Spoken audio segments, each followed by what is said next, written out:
Iadagao namako rehetra ampitiavana lehibe no ahafahako mifanasitava amintsika androany satria dia misy tokoa ny fahasoavan'Andriamanitra ary anazy rerany ny fahefana eto amin'ity tany sy ny fanjakany ity. Arahaba tompolahy, finaritra tompovavy. Eto dia miaraba ihany koa amin'ireo olona marobe satria dia betsaka ny naniry mba hifampitafy sy hanatrika an'izao fotoana lehibe itsika izao. Nefa dia mbola marobe ny olona tsy tafiditra ao ivelany ao, fa dia atsika moa no mifampitafa, mifampidinika ary mifanasitava eto androany koa miaraba antsika rehetra ampitiavana be, ampitiavana tompolahy, ampitiavana tompovavy.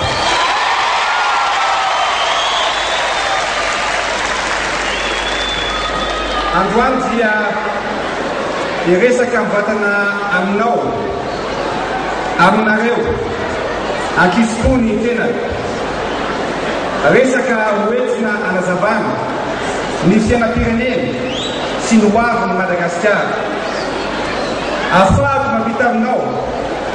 ahafahako mampita aminareo ireo tanjona rehetra ary anolorako anareo ny fijeriny ankehitriny ary koa ny tanjona sy ny fanamby rapitso satria tsy maintsy atrehana ny anio ary mpanjina no avy. Efa ela no niandrasanao, efa ela no niandrasanareo fitondro, filoha, miresaka ankitsoko, mahitsy ary tsy miolakolaka, miteny ny marina ary miteny ny zavatra rehetra. Androany dia mifampizara aminareo ny marina ary efa vizaranareo noavo nyty firenena noavo nyty Madagasikara ty satria dia mijoa laza aminareo fa misy ny fitahin'Andriamanitra ary tinosy tia ary apotrany eto amin'ny tinosy manalatsiky tia ny fahasoavana rehetra mba hatafita malagasy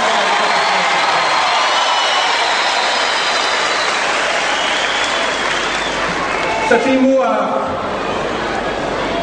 hiatrika dingana lehibe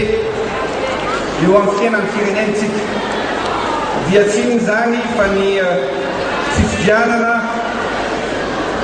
zay hoatrehatsika afaka 12 andro satria dia afaka 12 andro tokoa dia hiatrika ny fifidianana amin'ny malagasy ny fisapahakevim-bahoaka izay ho tanterahana amin'io faha-17 ny volana novambra ho avy zao io no andaninina ny zanaky ny tinosy ity na koa andava ny volavola lalàna-panorenana anorenana ny repoblika faefatra izay nivoaka avy amin'ny maro anisa teny amin'ny feonabe-pirenena teny Ivato. Mazava ho azy fa tsy maintsy hoazavaina amitsika hoe inona ny zavatra ao anaty lalàna-panorenana io, inona ny zavatra niova tao anatin'ny lalàna-panorenana. Iverina matetika no hoe inona moa no mahakasika anay amin'ny fandanina io lalàna-panorenana io, ampiova ny tenanay ve ny fandanina an'io lalàna-panorenana io. Tsotra ny valy azomely, inona moa no mahatonga ny vahoaka malagasy ho mahantra tahak'izao satria tsy tsara, tena tsy tsara tatana ny firenena hatramin'izay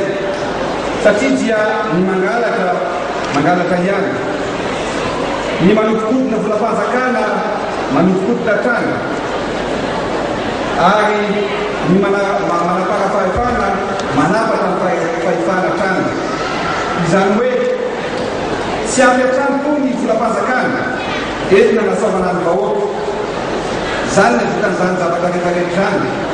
na ny anaovana foto-drafitrasa ka besaka ny tena ao anaty lalàna-panorenana satria ny fotoan'androany dia mety fizarana aminareo ny fomba fijery moavy ny firenena ity.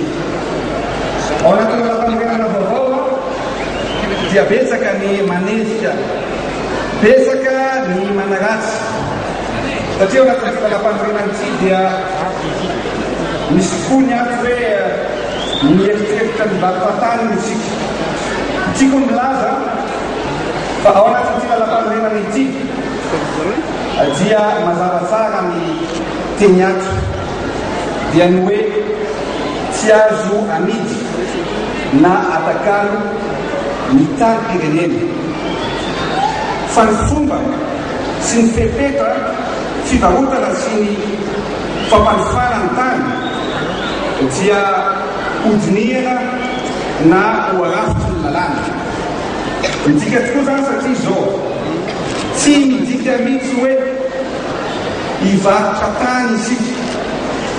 fa ny lalàna dia miteny mazava ho azy ary mazava tsara tamin'ny volana jona 2024 malana tamin'ny 1962 milaza ny hoe na manana tany azy ianao dia tsy afaka amidy amin'ny vahiny tanao io fa tsy tamim-panjakana. Ny raha-pirenena nefa mandroso ary vanim-potoana koa dia miova trano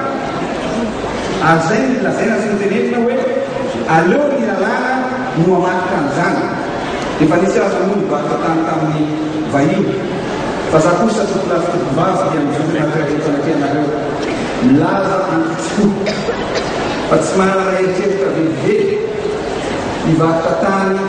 ho an'ny vahiny tokolafi-tokovavy.